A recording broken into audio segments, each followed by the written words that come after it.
नमस्कार दोस्तों, सनातन लॉजिक में आपका स्वागत है। आज हम चर्चा करेंगे धर्म और अधर्म क्या है और मरने के बाद 3 दिन तक मृत आत्मा दुग्ध का पान कैसे करती है। गरुड़ पुराण के अनुसार गरुड़ के अंतिम समय में भगवान श्री कृष्ण गरुड़ के पास गए और गरुड़ जी को जब गरुड़ जी ने कहा कि हे प्रभु, धर्म क्या है अधर्म क्या है, तब भगवान श्री कृष्ण ने गरुड़ जी से कहा गरुड़ पुराण के अनुसार, हे गरुड़, शास्त्र के अनुसार धर्म और अधर्म का जो लक्षण किया गया है उसको तुम ध्यान से सुनो। प्राणियों के आगे आगे उनका सत्कर्म और दुष्कर्म दौड़ता है। सतयुग में पुण्य कर्म क्या माना जाएगा? तो सतयुग में पुण्य कर्म होगा तप, त्रेता युग में ज्ञान और द्वापर युग में यज्ञ और दान तथा कलयुग में, जिसमें हम लोग जी रहे हैं, कलयुग में एकमात्र दान की प्रशंसा ही की गई है।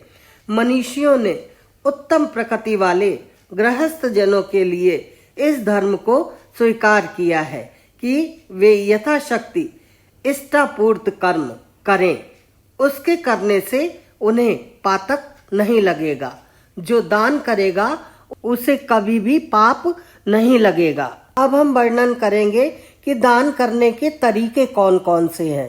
तो गरुड़ पुराण में बताया गया है कि जो मनुष्य वृक्षारोपण करता है, गुफा, कुआं और जलाशय खुदवाता है, उसको यम मार्ग में मरने के बाद यम जब पकड़ के ले जाते हैं तो रास्ते में जाते हुए अत्यधिक सुख की प्राप्ति होती है।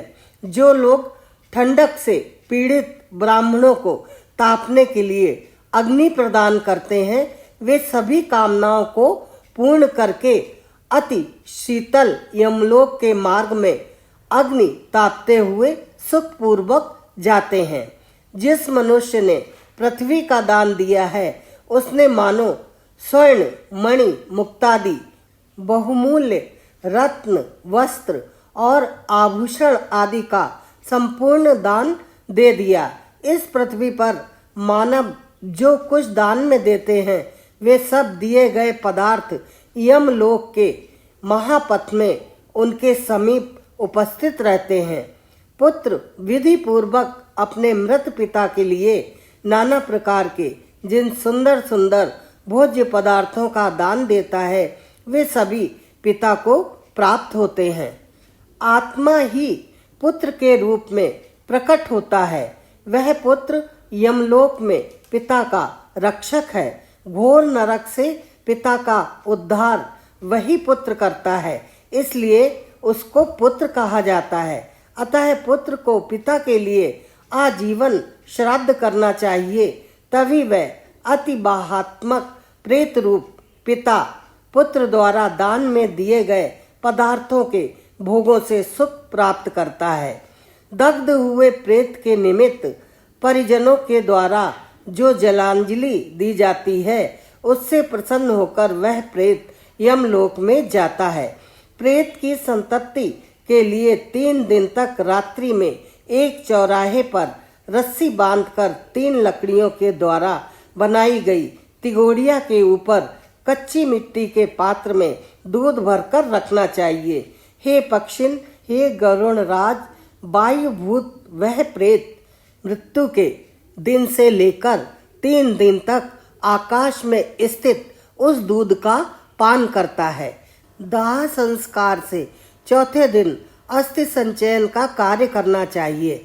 उसके बाद जलांजलि प्रदान करें, किंतु इन जलांजलियों को पूर्वाह्न, मध्याह्न, अपराह्न तथा उसकी संधि काल में ना दें, बल्कि दिन के प्रथम प्रहर के बीत जाने पर दें। नदी में पुत्र के द्वारा जलांजलि दिए जाने के पश्चात सभी सगोत्री, हितैषी और बंधु बांधव स्वजातियों तथा परजातियों के साथ जलदान करें। इसी प्रकार पितृपक्ष में भी, श्राद्धों में भी दिन के प्रथम प्रहर के बीत जाने के बाद तर्पण करना चाहिए और तर्पण के बाद ब्राह्मण भोज कराना चाहिए। श्राद्ध, तर्पण पिंडदान आदि करने से हमारे पूर्वजों को मोक्ष की प्राप्ति होती है। गरुड़ पुराण में ऐसा बताया गया है। दोस्तों, आज के वीडियो में बस इतना ही। शीघ्र ही मिलेंगे एक और नई जानकारी के साथ। जाने से पहले आप हमारे चैनल को सब्सक्राइब कर दीजिए और वीडियो को लाइक और शेयर कर दीजिए। जय श्री कृष्णा।